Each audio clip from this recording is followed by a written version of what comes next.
शांति शांति।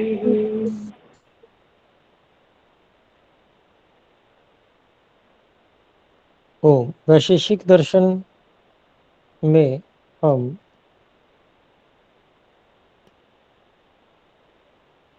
नवम अध्याय द्वितीय आहनिकम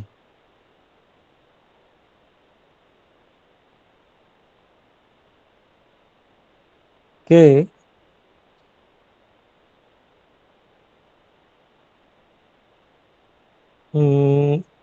9वें सूत्र तक पढ़ चुके हैं।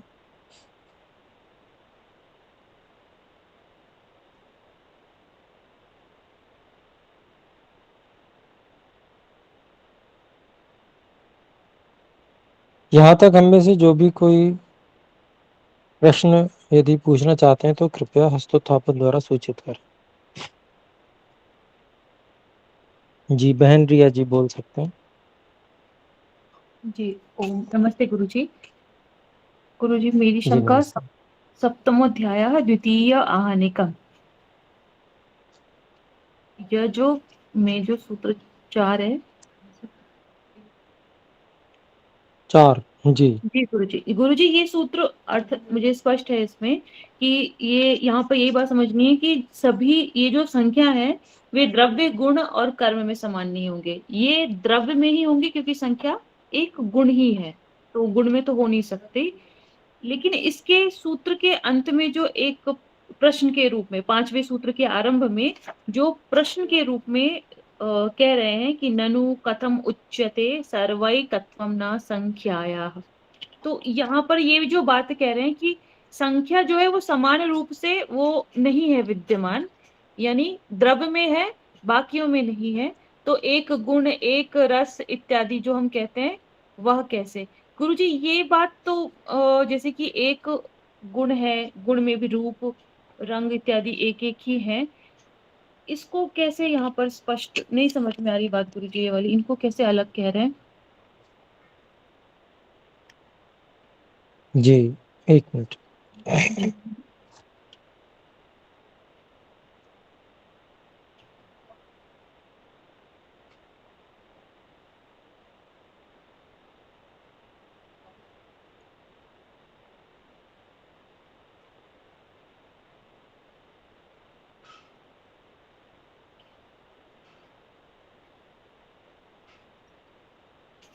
चौथा सूत्र कर्म और गुण संख्या रहित होने से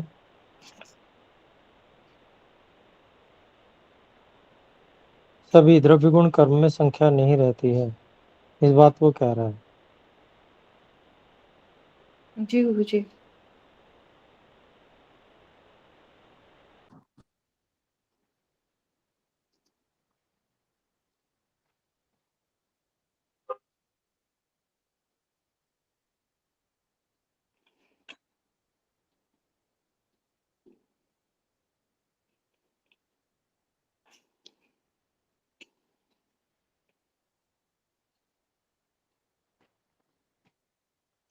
तो जो कथन हो रहा है उसको भ्रांतम तत् कह के अगले 5वें सूत्र में समझाया गया है। कहीं जी ऐसा लगता भी है कि एक रूप, दो रूप, तीन रूप, जी गुरुजी। कहीं लगता है कि भाई 6 रस होते हैं, कर्म 5 होते हैं, ऐसे जो जी गुरुजी 7 प्रकार के रूप। संख्याएं गिनाई जा रही हैं जी गुरुजी। ये गुण और कर्म में संख्या, गुण की प्रतीति होना गौण ज्ञान है, मुख्य नहीं।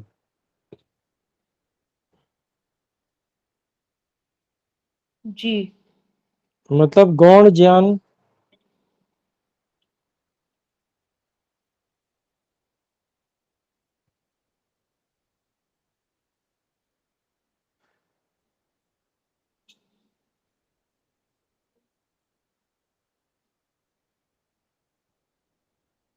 जैसे कर्म है, तो कर्म किसी वस्तु में हो रहा है, कर्म द्रव्य की आश्रिति हुआ कर्म, तो वो हम्म, 5 में से एक प्रकार का ही होगा एक समय में, पांचों एक साथ तो होते नहीं। जी गुरुजी।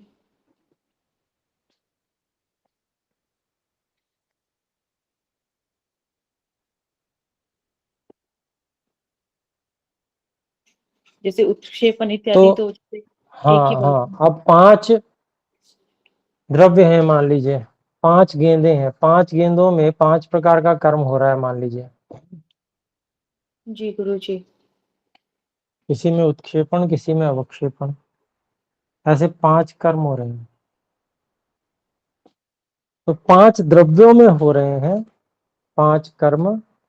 वास्तव में वो 5 कर्म नहीं, कर्म तो केवल एक ही है, अर्थात कर्म हो रहा है द्रव्य में, ये कहा जा रहा है। जी तो वास्तव में जो है 5 प्रकार के कर्म हैं, ये जो संख्या रूप में बताया जा रहा है, ये मुख्य कथन नहीं है, गौण कथन है, समझने समझाने के लिए है। जी गुरु जी। उस तरह से नहीं है कि भाई 5 द्रव्य हैं तो 5 द्रव्य अ, तो हो सकते हैं, उनमें तो संख्या हो सकती है। जी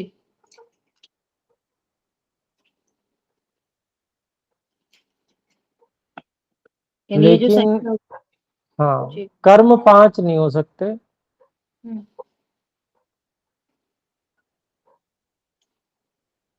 कर्म जो है वो एक ही है, लेकिन अलग अलग द्रव्यों में भिन्न भिन्न प्रकार से हो सकता है। तो क्योंकि वो भिन्न प्रकार से हो सकता है, इसलिए 5 की संख्या गिनी जा रही है। जी प्रकार गिनने के लिए संख्या गिनी जा रही है। जी गुरु जी। प्रकार से संख्या का ग्रहण नहीं हो रहा है यहाँ।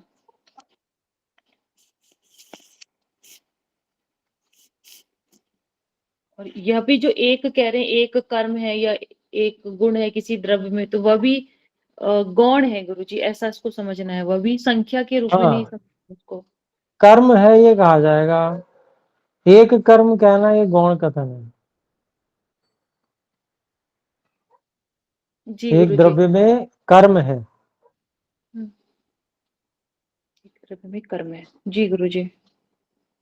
ये बात यहाँ पर कही जा रही है। जी गुरु जी। और ये जो भाक्त है, यानी भाक्त का अर्थ गौण ही हुआ ना गुरु जी, भाक्त, हाँ, भागता हुआ भाक्त गौण। का मतलब गौण है, भ्रांतम तत् की जगह भाक्तम तत् भी कह सकते हैं। जी गुरु जी। सूत्र में। हम्म। तो ये इसलिए स्वामी जी कह रहे हैं कि हो सकता है कि भ्रांतम की जगह भाक्तम प्रयोग रहा हो। गौण कथन है, कथन तो होता है हम्म। जी गुरु जी। और उसका उपयोग भी होता है, सही भी माना जाता है, लेकिन जी जो है वास्तविक और जिसको कहेंगे मुख्य अर्थ वाला प्रयोग नहीं है, ये कहना चाहिए। 2 प्रकार के प्रयोग होते हैं ना, एक मुख्य अर्थ वाला, एक गौण अर्थ वाला। जी गुरु जी। तो यहाँ स्वामी जी कहना चाहते हैं कि गौण अर्थ वाला प्रयोग है, मुख्य अर्थ वाला नहीं है। मुख्य अर्थ वाला प्रयोग तो हम्म। संख्या का वो द्रव्य में ही हो सकता है। जी गुरु जी। जी गुरु जी, अब स्पष्ट है। अगर हम कर्म की गिनती करने लगे मान लो, हम्म, तो हम अपने मस्तिष्क में ही कर सकते हैं। कर्म तो होने के बाद तुरंत समाप्त हो जाता है, गिनने के समय में वो कर्म ठहरता ही नहीं है। वो जी कर्म गुरु। केवल हमारे कथन मात्र का विषय है। हम्म। जब हम गिनने लगेंगे 1 प्रकार का, 2 प्रकार का, 3 प्रकार का, तो ये हमारी बुद्धि के अंतर्गत है।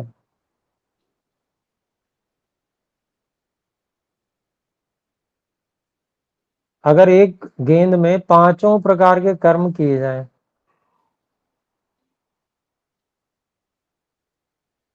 तो 5 प्रकार के कर्म तब आप कह सकते हैं, या कि भाई वो 5 गेंद में उपस्थित रहे। एक कर्म हुआ और नष्ट हो गया, फिर दूसरा हुआ, फिर दूसरा नष्ट हो गया, जी गुरु फिर जी। तीसरा हुआ तो तीसरा नष्ट हो गया। यानी कि कर्म क्षणिक होने के कारण से एक काल में नहीं टिकते, मतलब वो इसलिए उनको कर्म में यह संख्या का प्रयोग नहीं है। हम्म, द्रव्य में कर्म हो रहा है, ये है। जी गुरुजी। द्रव्य में कितनी बार कर्म हो चुका है ये गिना जाएगा। तो वो द्रव्य के आधार पर गिना जा रहा है, कर्म के आधार पर नहीं, कितनी बार द्रव्य में कर्म हुआ है। जी गुरुजी। ऐसे इसको समझने का प्रयास करेंगे, गौण अर्थ वाला, अवास्तविक अपारमार्थिक। लौकिकम वेति विज्ञान। गुरुजी जो लौकिकम शब्द उपयोग के यानी लोक को व्यवहार के लिए ऐसा कहेंगे ना, लौकिक अर्थ, इसका अर्थ जो लिख रहे हैं। बिल्कुल, ये जैसे विकल्प वृत्ति होती है ना जो योग दर्शन में पड़ी, उस तरीके का प्रयोग है। जी गुरुजी। व्यवहार भी होता है, समझते भी ठीक है, जी जी। पर अगर उसका शाब्दिक अर्थ देखने लगे पड़ेंगे तो फिर कठिनाई हो जाएगी। जी गुरुजी। वैसा है ये गौण प्रयोग। जी गुरुजी, समझ में आ गई बात गुरुजी। धन्यवाद गुरुजी। गुरुजी एक शंका और थी, ये जो पहला सूत्र है हमारा इसी पाद में, सप्तमोध्याय द्वितीय आनेक का पहला सूत्र, इसमें जैसे भेजा करते थे ना लिफाफे बड़े, स्पर्श व्यतिरेक, पीले यहाँ रंग पर के लिफाफे आते थे बड़े बड़े।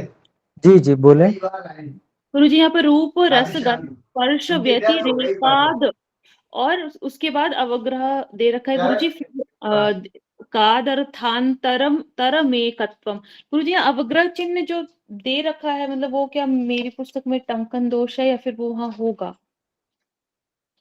क्योंकि पहले द सूत्र में जी गुरुजी द पूरा लिख रखा है मेरी मेरी पुस्तक में, हलंत नहीं है। रूप रस गंध स्पर्श व्यतिरेकाद अर्थांतरम एकत्वम। या फिर वो दिखाने के लिए कि आकार था वो इसमें जुड़ गया इसके लिए। हाँ ये तो इसीलिए है। वैसे कोई इसका देखिए अवग्रह का कोई नियम व्याकरण में आप मुझे तो कभी मिला नहीं। जी गुरुजी। अवग्रह चिन्ह जो है वो पूरी वर्णोच्चारण शिक्षा खंगाल लीजिए, उसमें भी कहीं नहीं मिलेगा। जी गुरुजी। ये सब केवल समझने समझाने के लिए होता है, जी केवल उतना ही मात्र उसका प्रयोजन है, वो कोई वैधानिक नहीं है। जी। अवग्रह चिन्ह वैधानिक नहीं है कि भाई ये यहाँ लगेगा यहाँ नहीं लगेगा। हम्म। तो कोई लगा रहा है तो बस उसको समझ लीजिए कि हाँ भाई ये इन्होंने इसलिए लगाया होगा। जी जैसे गुरुजी। पूर्व रूप का देश होता है जहाँ पर, हम्म। वहां भी प्राय लगा देते हैं।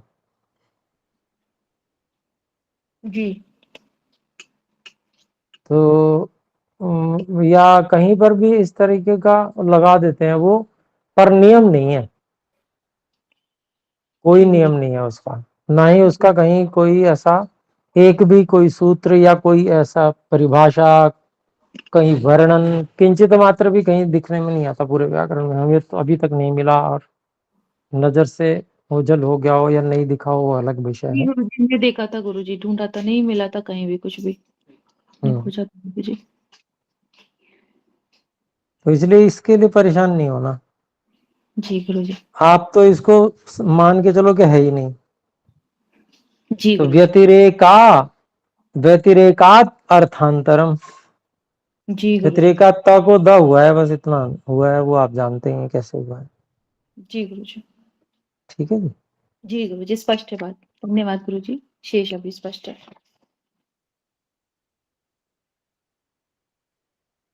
इसमें जैसे गुण भी हैं तो गुणों को भी गिन लिया जाता है। जी। जैसे 24 गुण गिने गए हैं, जी गिने गुरुजी। हैं ना, जी। संख्या, ये भी गौण प्रयोग के रूप में ही समझेंगे उसको भी। जी गुरुजी।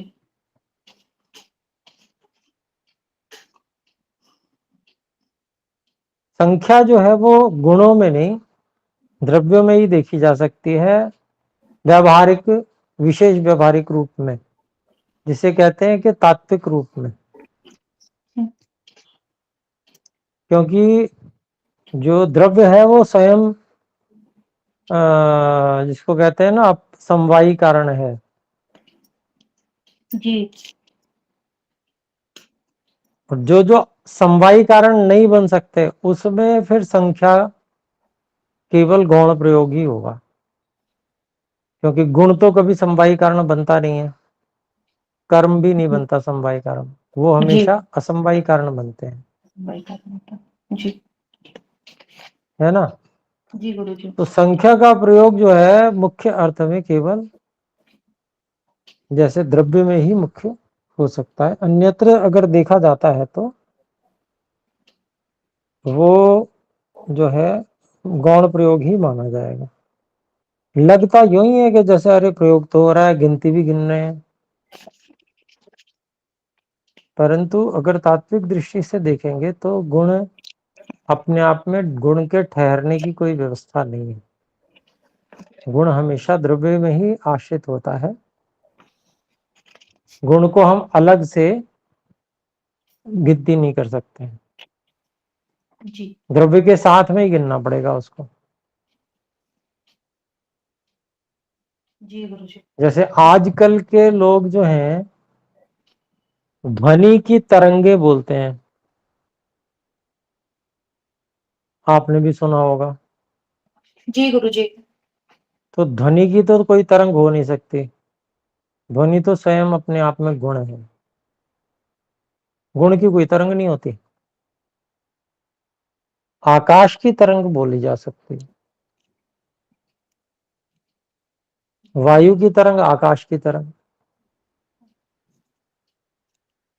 तो दार्शनिक दृष्टि से वो गलत प्रयोग है, ध्वनि तरंगे जो कही जा रही है। जी गुरु जी। ठीक है। जी अब जो व्यापक आकाश है, क्योंकि वो परमाणु जन्य है इसलिए वो तरंगित हो सकता है। जो परमाणु जन्य नहीं है, व्यापक है, वो तरंगित नहीं हो सकता कभी भी। परमात्मा तरंगित कर सकते हैं पर हो नहीं सकते। तरंग तो अवयवों में ही होगी, है ना। जी गुरु जी। तो कोई तरंग तो वायु जैसी हो सकती, तो वायु का तो प्रवाह ही होता है, सीधे बहती ही है। परमाणु जी एक गुरु। स्थान से दूसरे स्थान पे गमन ही करते हैं। हाँ, तरंग का अभिप्राय ये है कि जहां पर जो परमाणु है वहीं पर वो दोलन करने लगे, हिलने लगे थोड़ा। ठीक है, तो यही तरंग है। एक परमाणु हिला, उससे जुड़ा हुआ संबंधित दूसरा परमाणु था वो भी हिला, लेकिन परमाणु अपनी जगह से नहीं गया कहीं, क्योंकि वो व्यापक है, इसलिए जा तो नहीं सकता, अपनी जगह पे हिल सकता है। जी गुरु जी।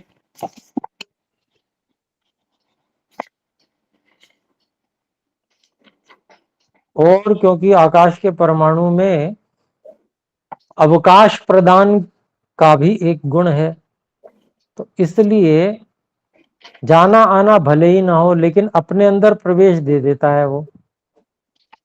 अपना जाना आना नहीं होगा लेकिन अपने में प्रवेश दूसरी चीजों को दे देता है। तो इसलिए आकाश के परमाणु में जो कंपन गति है वो हो सकती है, उससे तरंग भी हो सकती है कि भाई एक परमाणु में तरंग हुई, उसी के प्रभाव से दूसरे परमाणु में तरंग हुई, तो ये तरंग हो सकती है। जी गुरु जी। और जो तरंग होती है, अगर उसमें, क्योंकि वो तरंग है, क्योंकि उसमें कुछ कंपन है, तो वो ऊर्जा भी है। हम्म।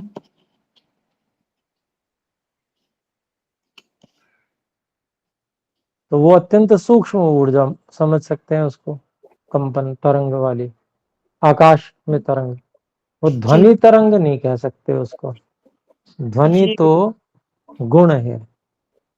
ये आजकल की जो व्यवस्था है उसमें गड़बड़ है, सैद्धांतिक गड़बड़ है। जी हालांकि गुरुजी। कार्य बहुत से हो रहे हैं उससे,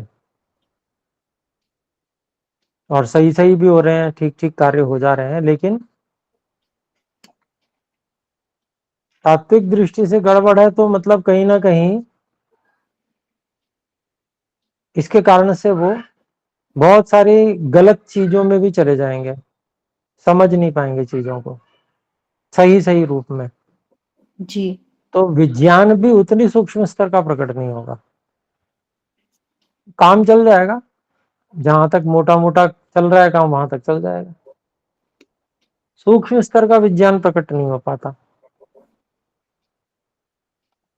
तो वो आकाश का परमाणु ही नहीं मानते, और अलग परमाणु नहीं मानते, परमाणु सबका एक जैसा ही मानते हैं, एक ही परमाणु मानते हैं, एक ही से सब कुछ बना हुआ है ऐसा मानते हैं ना। जी तो गुरुजी। यहाँ पर जो दार्शनिक व्याख्या है इसमें पृथ्वी का अलग है परमाणु, जल का अलग है, हम्म, अग्नि का अलग है, वायु का अलग है। तो ये तात्विक दृष्टि है। फिर उसके सूक्ष्म जो कारण है वो भी है, जो सांख्य दर्शन के अनुसार है ना। तो वो सब जो है तात्विक और सही सही द्रव्य की दृष्टि से विवेचन है। तो चलिए, ये मतलब कि थोड़ा सा विषय ऐसा है कि जो जब व्यक्ति गहराई से किसी चीज का अध्ययन करेगा, तुलना करेगा, और जब तुलना करेगा तो दार्शनिक दृष्टि से जो आजकल की टर्मिनोलॉजी है उसमें सुधार करना पड़ेगा, उसको सुधारना पड़ेगा, जो गलत कहा जा रहा है उसको ठीक करना पड़ेगा। तब जो है फिर विज्ञान सूक्ष्मता में जाकर विशेष फलदायी हो सकता है और अधिक। अभी जितना है सो है। चलिए, तो अभी हम आगे बढ़ते हैं। धन्यवाद गुरुजी। धन्यवाद जी।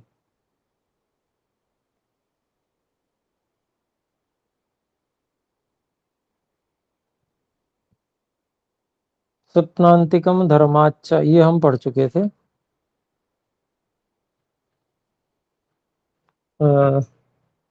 अगर मैं गलत कह रहा हूं तो कृपया मुझे सही कर दीजिए। यहाँ तक हो जी चुका है ना पाठ? जी गुरुजी, हो चुका है यहाँ पे।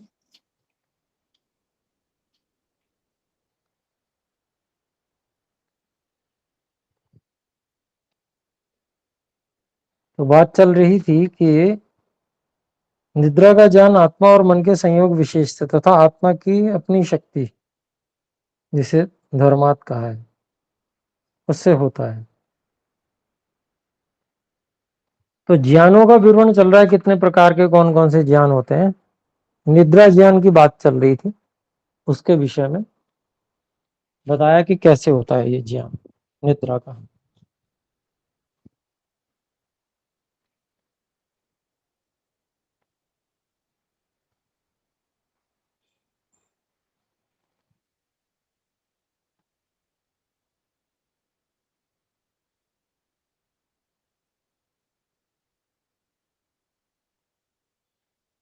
तो आइए फिर आगे देखते हैं। 10वें सूत्र की भूमिका है विविधम ज्ञानम उक्त्वा अधुना खलु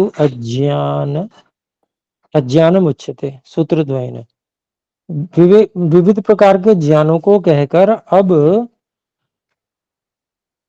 अज्ञान को दो सूत्रों के द्वारा कहा जाता है। दोनों सूत्रों में एक वाक्यता है, दोनों सूत्र एक साथ पढ़े गए। इंद्रिय दोषात संस्कार दोषाच्च अविद्या तद दुष्ट ज्ञानम।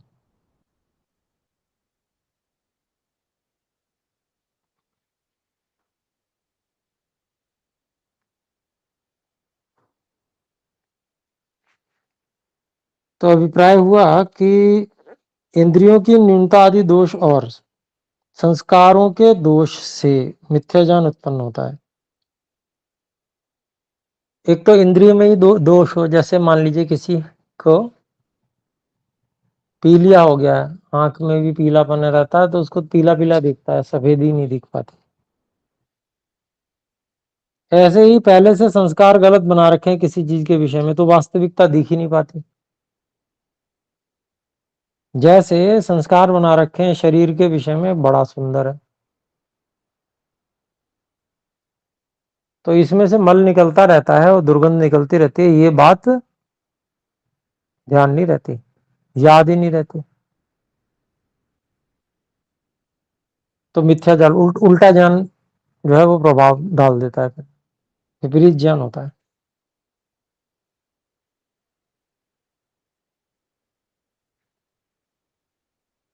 और यह जो अविद्या है इसी को दूषित ज्ञान कहते हैं,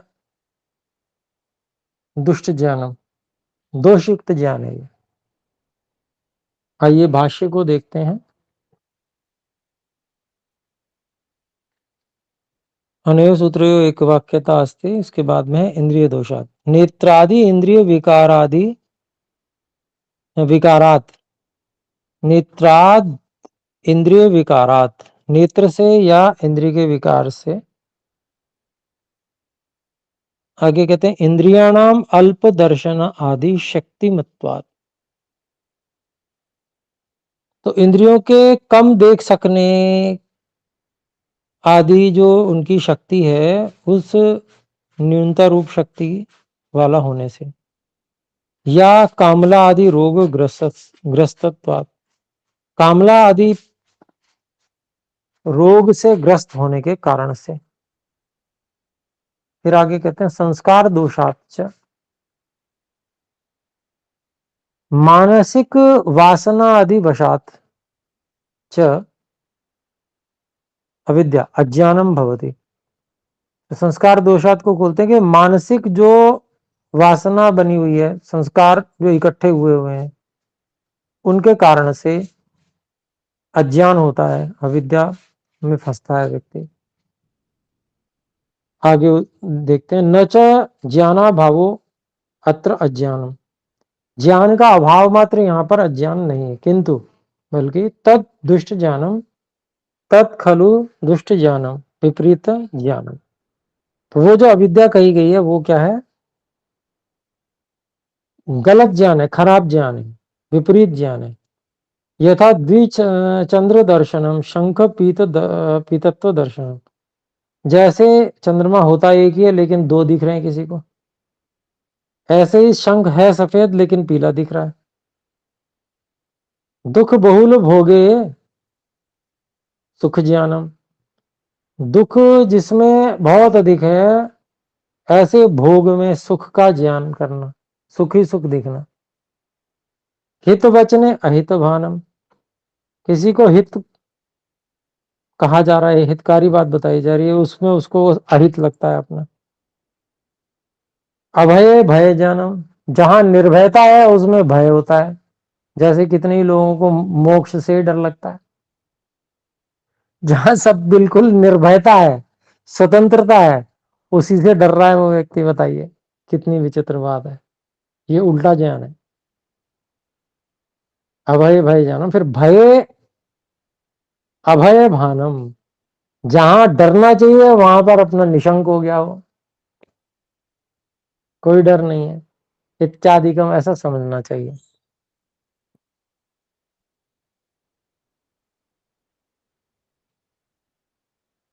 तो यहां पर वैसे मैं सूत्रार्थ करते समय उदाहरण भी दे चुका, यहां पर भी बहुत सारे उदाहरण दिए गए हैं विपरीत ज्ञान के।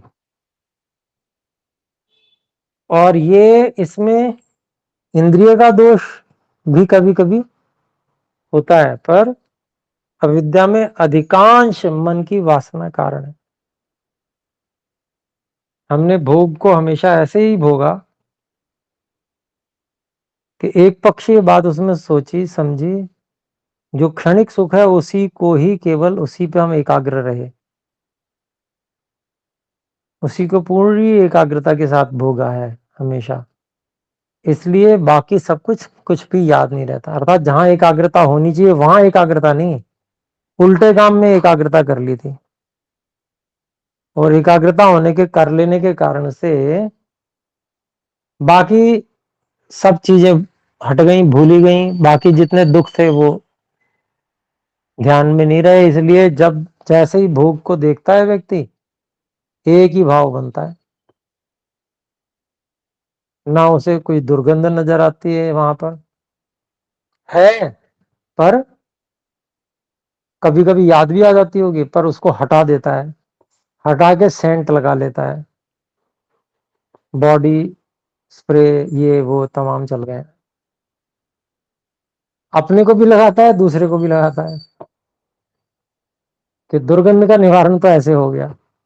तो इस प्रकार से जो है विपरीत ज्ञान में व्यक्ति फंसता चला जाता है।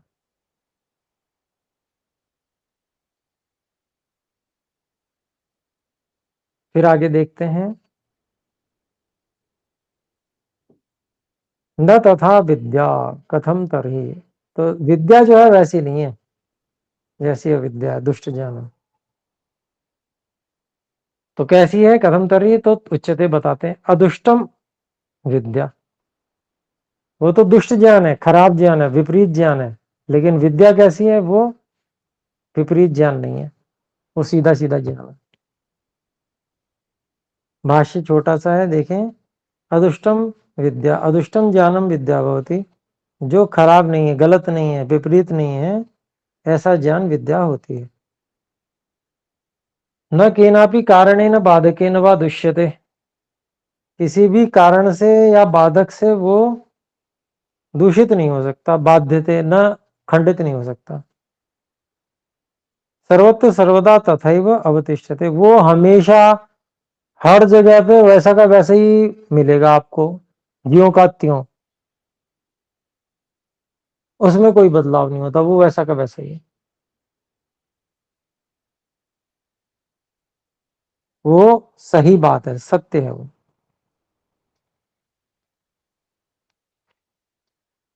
अगला सूत्र है, उसकी भूमिका देखते हैं, 13वें सूत्र की। अथ खलु सृष्टेरादौ सिद्धानां ऋषीणां यन्मंत्र दर्शनम ज्ञानम तत्कथम भवति, तदानीं प्रत्यक्ष लिंग शब्दादीनाम अभावात्। तो कहते हैं भाई, निश्चय से सृष्टि के आरंभ में जो सिद्ध, जो ऋषि हुए हैं, 4 ऋषि, उन्होंने उनका जो यत मंत्र दर्शन, उनका जो मंत्र का दर्शन हुआ, अर्थात मंत्र को उन्होंने समझ लिया, मंत्र को जाना और उसको समझ भी लिया। तो यत मंत्र दर्शनम ज्ञानम, है ना, मंत्र का जो ज्ञान है, तत्कथम भवति, वो कैसे होता है, तदानीम प्रत्यक्ष लिंग शब्दादीनाम अभावात, उस समय में प्रत्यक्ष और जो लिंग है, अर्थात पहचान, लिंग पहचान को कहते हैं। पहचान तो तभी होगी ना जब पहले से कुछ जानता हो व्यक्ति, वो तो सृष्टि के आदमी तो कुछ जानता ही नहीं, तो पहचानेगा कैसे किसी चीज को। और शब्दादि नाम, और प्रत्यक्ष का भी अभाव था, प्रत्यक्ष होते हुए भी जैसे प्रत्यक्ष नहीं है। जैसे आप और हम घड़ी देखेंगे तो हमें प्रत्यक्ष हो जाएगा घड़ी का, क्योंकि हमें घड़ी देखनी आती है। और बिल्कुल अनपढ़ आदमी जिसने कभी घड़ी देखी ना हो और ना सुनी हो, ऐसे व्यक्ति को ले जाकर घंटा घर के सामने खड़ा कर दीजिए, सब कुछ देखते हुए भी न देखा हुआ सा लगेगा उसे। तो प्रत्यक्ष भी नहीं है, लिंग भी नहीं है, शब्द भी नहीं है, उन सबका अभाव होने से भाई कैसे ज्ञान होता है। अत्र उच्यते, उसका उत्तर देते हैं। 13वां सूत्र है, आर्षम सिद्ध दर्शनम च धर्मेभ्यः।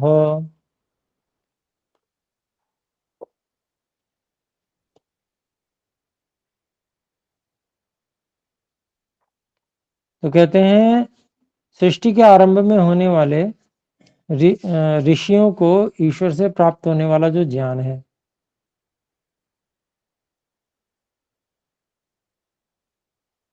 वह धर्मेभ्यः उन ऋषियों के निर्मलता आदि गुणों के कारण होता है। अर्थात हृदय मन बिल्कुल साफ निर्मल होता है, कोई कुसंस्कार नहीं, और उसमें परमात्मा जो कुछ भी उपदेश करते हैं वो सब समझते चले जाते हैं। कोई कल्पना, अन्य भिन्न कल्पना करने का अवसर ही नहीं होता, जो बताया जा रहा है जो कहते हैं समझते चले जाते हैं।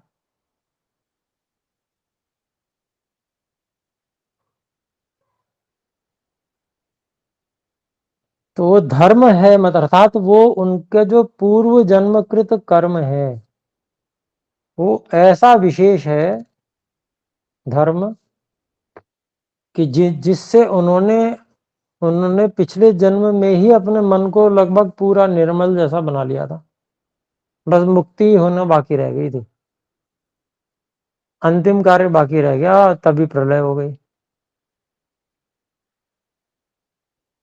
तो वो जो उनका जो पूर्व जन्म का इतना उत्तम कर्म था, धर्म था, निर्मलता आदि थी, वो सुप्त प्रबुद्ध न्याय से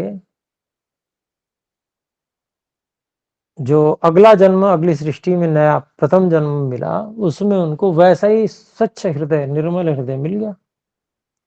सुप्त प्रबुद्ध न्याय का मतलब जैसे रात को सोते हैं तो सुबह उठ के वो सब याद रहता है जो रात तक था, उसको सुप्त प्रबुद्ध कहते हैं। ठीक इसी प्रकार से जो निर्मलता प्रलय के समय थी, वो नई सृष्टि के समय जब उनको सारे साधन ऋषियों को मिले तो वो सारी निर्मलता ज्यों की त्यों उनको प्राप्त थी। वही उत्तम कर्म वो उन्होंने किए थे उसके कारण से।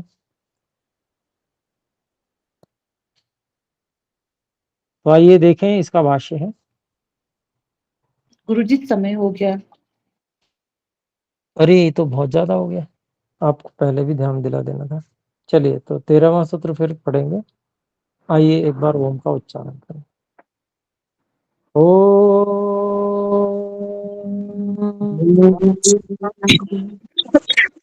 सभी को सादर नमस्ते। नमस्ते गुरुजी। व्याकरण की कक्षा का लिंक डाल